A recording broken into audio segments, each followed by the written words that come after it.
All right. There are some things you do have to improve, Vidyaji. So some things that you should work on are especially your fillers. Do you know what fillers are, ma'am? Yeah. Yeah, fillers, the words that you use. Now, these are being used because your brain is trying to think of the next word because you're speaking too fast, right? What you want to do is you want to find a suitable pace for yourself so that you can avoid fillers. You can't eliminate it entirely. Sometimes what happens is that these fillers, they come out naturally, but you can limit them. Yeah. And the next thing is some of the words that you use are a little informal. All right, like you said, the IELTS speaking, academic speaking, is a formal exam, right? So you can't use words like cause, all right, because cause is slang. No, it's basically slang. It's the short form of because, right? So just beware. Don't try and use slang or use words that you use every day in your daily life, especially these slang words, cause, gonna, wanna, all of these words. So try and avoid them. So I'll give you a few pointers, okay? So one of the pointers Yes. is that definitely you have to extend your answers.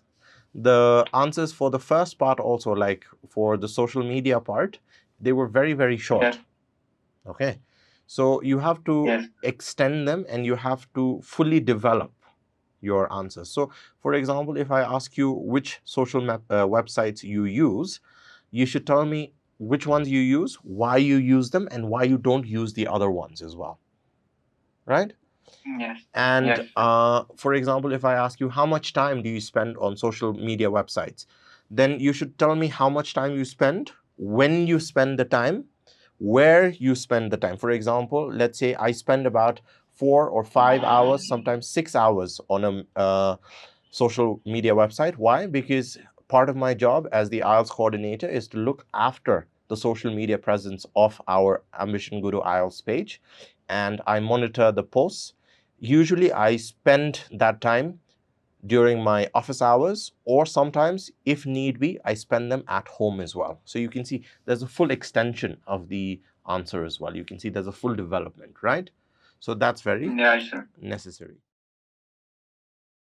All right. So one of the first things I want to talk to you about is for part 1 and part 3, you have extended your answers very well. All right. You've extended your answers very well. You've been able to use synonymous language. You haven't repeated the same word over and over again. But for part 2, you were kind of stuck with the flowers and how you brought the flowers and how you bought it and then where you bought it. So it kind of went in a circle. So there was no end and there was no beginning for part 2 especially, right? Yes, sir. What you want to do is you can think of it as in the past, in the present, and in the future. You can think of it as like that. Thank you, Dikshanji. Please tell your friends to come join us on the Ambition Guru app for their speaking mock tests. It's free right now, so tell them to take advantage and try and improve their scores. All right?